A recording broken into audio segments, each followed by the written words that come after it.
Эри эч качан кетип калбай турган аялдын белгиси бар. Бул кандай десеңиз, энергичный сергек аял. Билесизби, сиз өзүңүздө барды күйөөңүзгө өткөзөсүз. Жөнөкөй эле кайгылуу адам менен, бир подружкаңыз менен сүйлөшүп көргөнгө эле проблемасын айтсын, жарым саат ыйлап отурасыз, анан кийин чыгып бошошуп кайгырып каласыз да.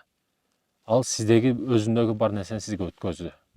Сиз дагы келип күйөөңүз келгенде проблемаңызды айтып, дултуюп туруп, унчукпай деп ичиңизден нааразы болуп, бир шүгүрчүлүк жок, бир жакшы мамиле жок, келип чай коюу жок, мамиле кылуу жок, тамак ашын берүү жок, келип эле проблемасын башкасына айтып, сен андайсың, сен кыянатчылсың, андай мындай дей берсеңиз, күйөөңүздүн 100% көңүлү калат сизден.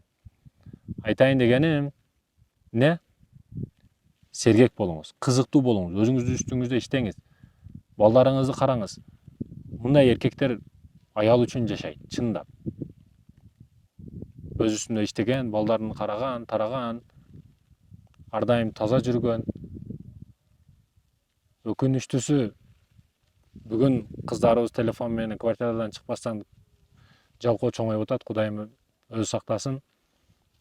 Эмгекке үйрөтүшүбүз керек балдарыбызды, кыздарыбызды.